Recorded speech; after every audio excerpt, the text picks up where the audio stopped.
I confess, I always thought threesomes were fun till I tried it. Wow, too much work. I confess, I am a woman who loves to make vaginas happy.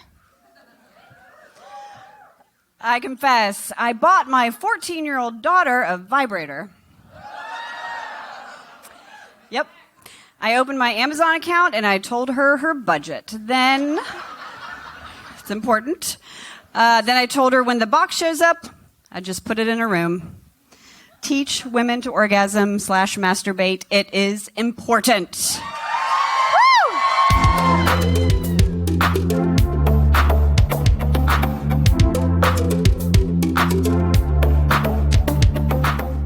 Sex. Almost everybody does it, and almost nobody talks about it, except at Bedpost Confessions, a storytelling show based in Austin, Texas.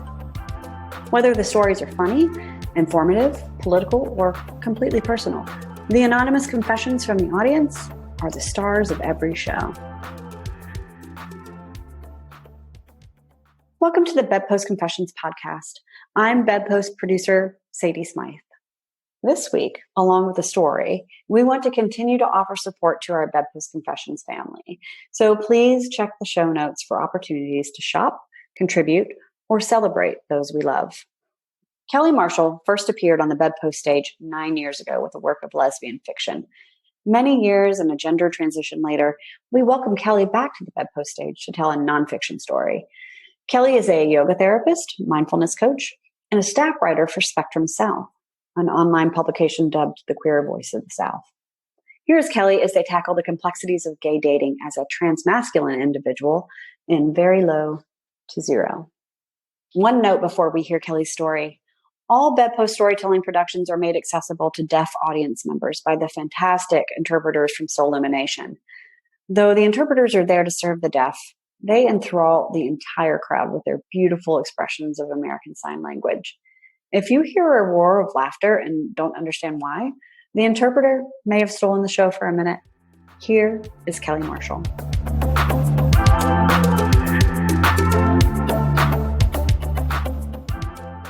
My phone emits a cheery bing. The sound is still unfamiliar to me. I open the dating app, swallowing down butterflies in my stomach. Wow. Interesting profile. I roll my eyes at the banal introduction. Interesting is a non-word. It's a backhanded compliment that rivals words like different and unique. Another message. And I think you're super hot. Flattery works. I type back. Thanks. And you're okay with the trans thing? I bite my lip as I watch the ellipses flutter. His response. Absolutely. It's not anything I have experience with, but if you're comfortable answering any questions I might have.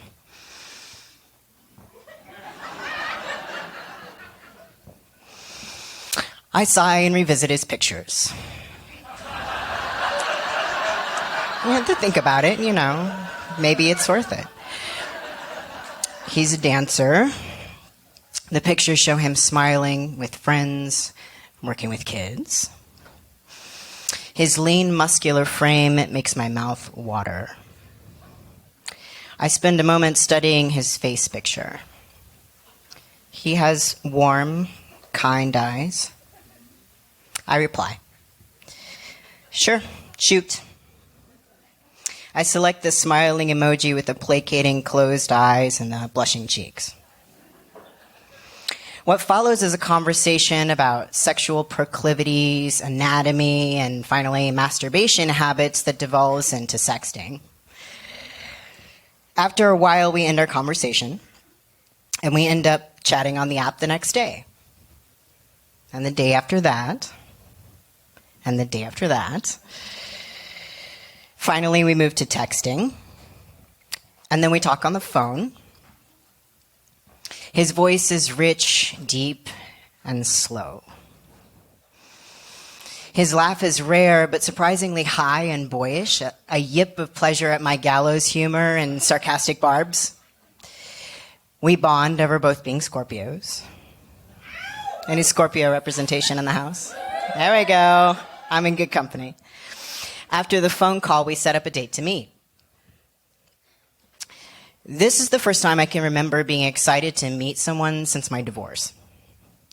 Excitement and surges of fear and insecurity ripple in my stomach as I shop for an outfit for the date.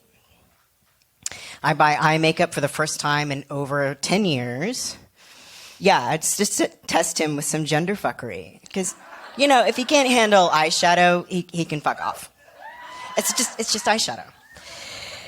I watch myself build up emotional armor and tear it down again in the few days leading up to our date. He almost cancels because of a work engagement. At the last minute, the date is a go. And I drive to the restaurant chanting the Gayatri mantra and wiping my sweaty palms on my jeans. Om Bhurrbhuva Svaha Tatsavitur Varenyam. The fucking light's green. Bhargo Devasya Dhimahi Dhiyo Hyo Na Prachodayat. Namaste. It's Austin traffic. Okay. I check my reflection for the 50th time in the rearview mirror after I park in the parking lot. The restaurant is louder than I remember. The rush and babble of voices and cutlery seems to mute when we make eye contact. When I see him, his mouth is in a tight line, anxiety pinching his brow. But then he sees me and smiles, his face relaxing. I sit down across from him, and a different kind of tension begins to coil between us.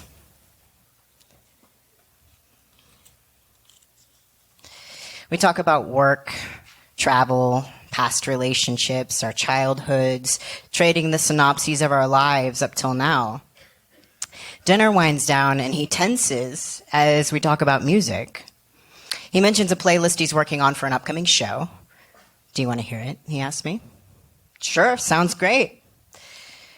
We can listen at my house, he offers. For a second, maybe for the whole 5 minutes it takes me to drive from the restaurant to his apartment, I actually believe we're only going to geek out about music. But when I step into his place, the music is quietly playing in the background. Candles are lit on the coffee table. The standing lamp in the corner is emitting a dim red glow. I glance over the framed photos of him with family, with friends, with his dance students. The couch is soft and comfortable, and I sink in as he makes himself a drink and hands me something from the fridge. We are absolutely going to fuck. It's going to happen. Yeah. I'm stone cold sober, and I'm clutching the can of LaCroix like my life depends on it. My heart is hammering in my chest, but I know that I look calm. I'm quietly elongating my exhales, dragging my nervous system out of fight or flight. This is the first time in almost 20 years that I have been interested in someone with a dick. He hands me this photography book, and there he is within the pages. His nude, muscular body artfully curved in space. He hefts a female dancer in a lift, and his body is turned so that his chiseled thigh is blocking the camera's view of the body part in question. We talk about the photo, and apparently it was taken in the dead of winter when he and his colleague were freezing as they posed naked in the street. Did you get paid for this gig? Freezing your nuts off and risking a public indecency arrest? No, I did it for the experience, he replies. For the art. His hand is hot on my leg, his thumb tracing circles on my kneecap. I stare at the picture longer than is necessary. I can feel him looking at me. I know that when we make eye contact, he'll go in for the kiss. And so I do. And he does. When we first start kissing, I'm surprised by some of his choices in technique.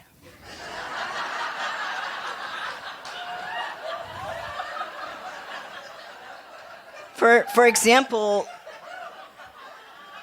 when he thrusts his tongue into my mouth and keeps it there hard and still, I'm puzzled.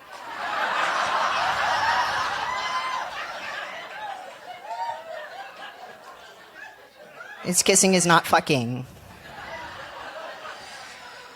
Also, okay, this is important though. I hail from the land of the queer feminine. And there, kissing is like an art and a science. There's subtlety, there's like gentleness, and there's, So I just dance around the intrusion and make my way to his neck. Nibbling, kissing, and licking.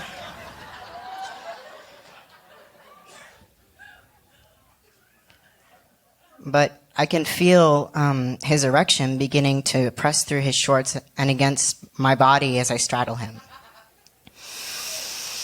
I grin and grind against it. Eventually, I pull up his shirt and taste his nipples, alternately licking and nibbling. My tongue traces the grooves in his abdominal muscles. I'm getting high on the chemical taste of his cologne mixed with the salt of his skin and the soft scruff of body hair. He cups my chin before I can stray too far below his belt. He brings me up to his face for another round of kissing, and when we finally come up for air, he locks eyes with me. I just need to tell you something.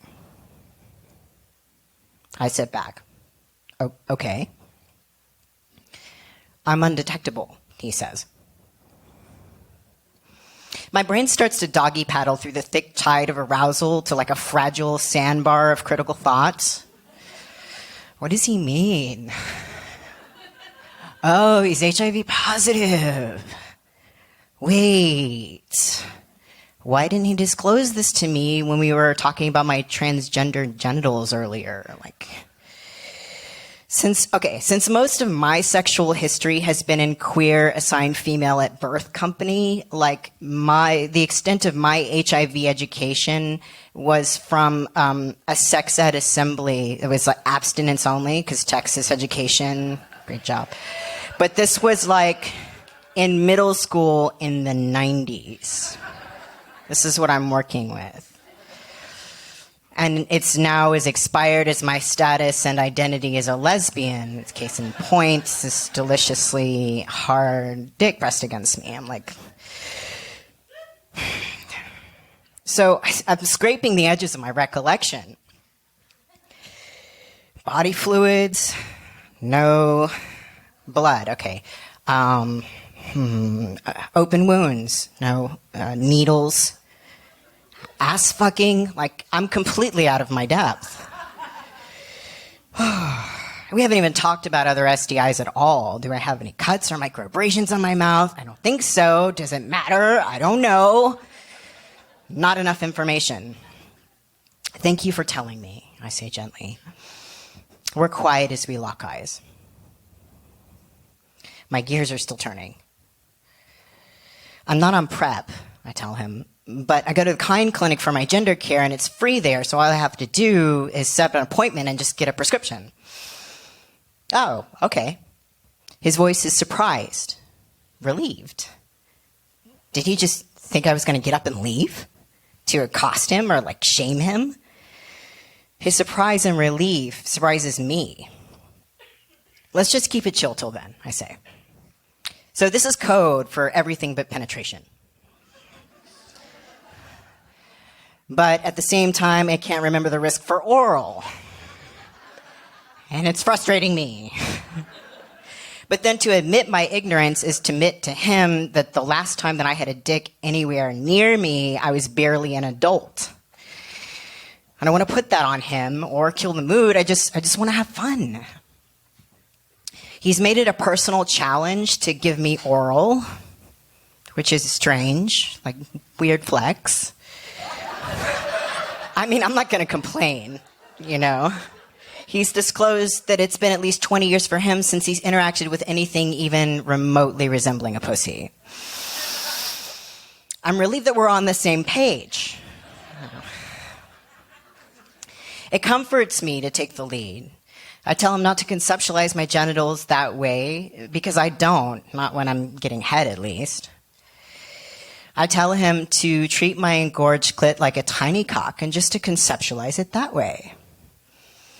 At first he's tentative, licking experimentally, but then he commits and dives in, and I have to tell him to be gentler.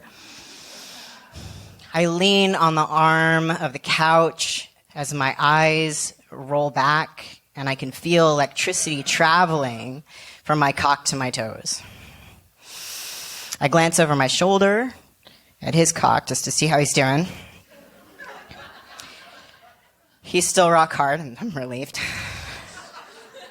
After a few minutes, I pull away and wipe his chin with my hand, kissing him. I'm really thinking about returning the favor. But I keep turning the unknown risk factor over and over in my head. So I settle for stroking him with my face close to his dick. And with my glasses off, like that's really all I can see anyway, like it has to be this close. I'm so nearsighted, you guys. So I watch a drop of moisture trickle down the head of his cock like it's condensation on a tall glass of ice water when it's 107 degrees outside. My fingers play over every inch of him, and my mouth waters so much that my salivary glands are aching. I groan and relent, licking the underside of the head of his cock. I can tell you want it, he breathes. Good, I laugh. I do. I really do. Later, I'm lying on top of him with his hard cock pressed against my hip bone, and I can smell the metallic tang of his blood underneath his skin and the humidity of his sweat. Our chests are rising and falling in tandem as we're trying each other on. He wraps his arms around me and squeezes. His hands trace my back muscles and cup my ass. I imagine that he's exploring, positing, turning over the possibilities in his mind. Then he gives my left ass cheek like an experimental slap. I make an encouraging noise.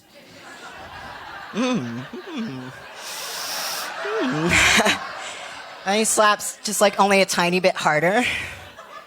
It's disappointing. Harder, I suggest, my lips brushing his ear. Don't tease me, he warns. Oh, I'm not. I say. I'm rewarded with a spank that has a little sting to it, which gives me goosebumps. I groan again. He stops and lets his hands wander, and I think about the pot calling the kettle black in terms of teasing. It feels so good to have the naked length of my body pressed against his. And I can't tell if it's him specifically or the fact that it's been over 9 months since I've been this physically intimate with another human being. I've forgotten how hungry I was for touch. How thirsty for connection. What are you thinking? He asks me. How good your body feels against mine. My brain is all white noise and neurotransmitter delirium. He grunts. You? I ask. Same, he says. And we lapse into silence. He's close-mouthed.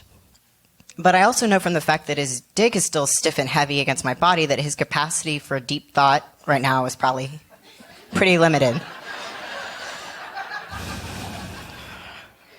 We're like this for hours, a dance of hands and bodies, edging, breathing, kissing, and exploring. It's nearing midnight, and we both have work in the morning. He takes over stroking himself, and I provide support by tugging on his balls and applying pressure to the base of his cock. His hips thrust in the air, and he's coming quietly, his breath staccato. I massage him through the warm, slippery aftershocks, and he shudders and twitches. Too much? I ask. No, he moans. I clean him off with a towel, and we get dressed. I wash my hands. He brushes his teeth. Trans is an acquired taste.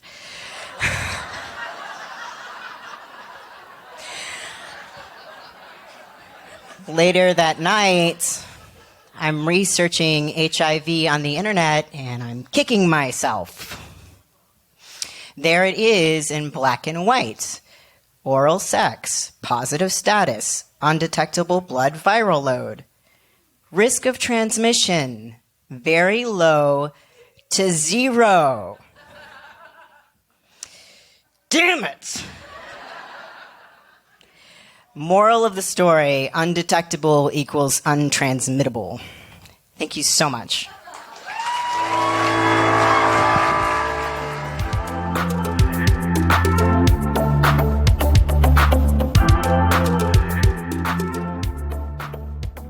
I confess, the only time that I hurt myself during sex was by twisting my own ankle. Incredible. We need to know more. I would like a next installment. Hit the ball. Okay.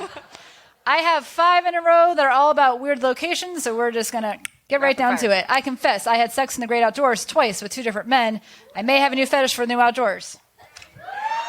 I confess, sometimes when I'm feeling really naughty, I invite my lover to my office mid-morning and let him eat me for breakfast. Signed, the Scorpion and the Bull. I confess, my boyfriend and I came last night, and after went to Sahara Lounge, I gave him head in the parking lot before we went in. And something car BJs are my favorite. I confess, while going through Navy mechanic school, like so many places. Okay, the options were many. Location slim. The base exchange loading dock was always free at 1 a.m. Make a note. I confess, the best sex I've ever had was in the middle of an orange grove, bent over the hood of a truck. Okay. I confess, I like to spend my birthday alone, indulging myself with a movie and a nice meal. This year, a beautiful woman I've seen a couple of times discovered it was my birthday and invited me over at the end of the night for a birthday kiss. At 43, I received my first birthday blowjob, and it was the most amazing gift. Yeah! Happy birthday to you.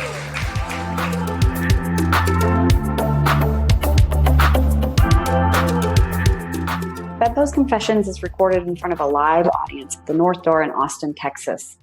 To support the show, consider purchasing an I Confess t-shirt, tote, or journal, all available at bedpostconfessions.com. Do you have a confession that you would like to make? Find a link to our I Confess form on our Instagram, Bedpost Confessions. Links to Kelly's work and all things Bedpost Confessions are in the show notes. Bedpost Confessions is produced by myself, Sadie Smythe, and Miranda Wiley. Our podcast production team is Mariah Gossett, Mike Moody, and Permanent Records Studios. Also, help us grow the podcast by leaving us a little 5-star review on Apple Podcasts, like this one from Keep Austin Kinky, a great podcast that highlights the diversity of sexuality, from funny to sad, the ordinary to the extraordinary. These stories have it all. All that sex positivity is surrounded by confessions of the audience and listeners at home. Thank you for listening, and keep confessing.